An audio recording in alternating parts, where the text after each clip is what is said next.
Un truc pour s'endormir qui marche à tous les coups, est-ce que ça existe? C'est une vaste question à laquelle on essaye de répondre depuis des années, et si vous faites un petit tour sur les réseaux sociaux, vous allez trouver plein de trucs pour vous endormir rapidement. Se doucher dans le noir avant d'aller se coucher, c'est le truc qui tourne le plus en ce moment. Moi-même, j'ai déjà fait une vidéo sur 4 techniques pour s'endormir facilement, mais en réalité, le principal problème, c'est qu'on essaye de trouver le bouton on-off alors qu'il n'y en a pas. On va se coucher avec le corps et l'esprit en surchauffe, et on voudrait s'endormir comme ça sur un claquement de doigts, sauf que c'est pas comme ça que ça marche. Un endormissement, ça se prépare. L'idéal, déjà, dans un premier temps, c'est d'avoir le corps détendu. La base pour dormir, c'est d'être fatigué, donc une activité physique dans la journée, mais pas juste avant d'aller se coucher. Le dîner, pareil, pas juste avant d'aller au lit et pas trop lourd. Et puis pas d'alcool, parce qu'on a l'impression que ça aide à dormir, mais en réalité, ça détériore la qualité du sommeil.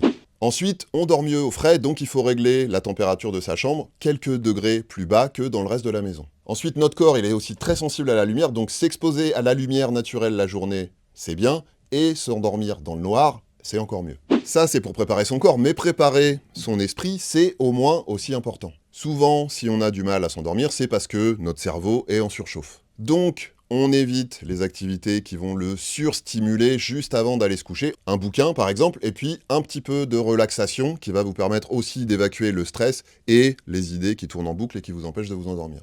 Pour la tranquillité d'esprit, idéalement, on laisse son téléphone à l'extérieur de la pièce. Et puis le sommeil, c'est avant tout une question de rythme et de cycle, donc l'idéal c'est d'essayer de se coucher toujours à peu près dans les mêmes horaires.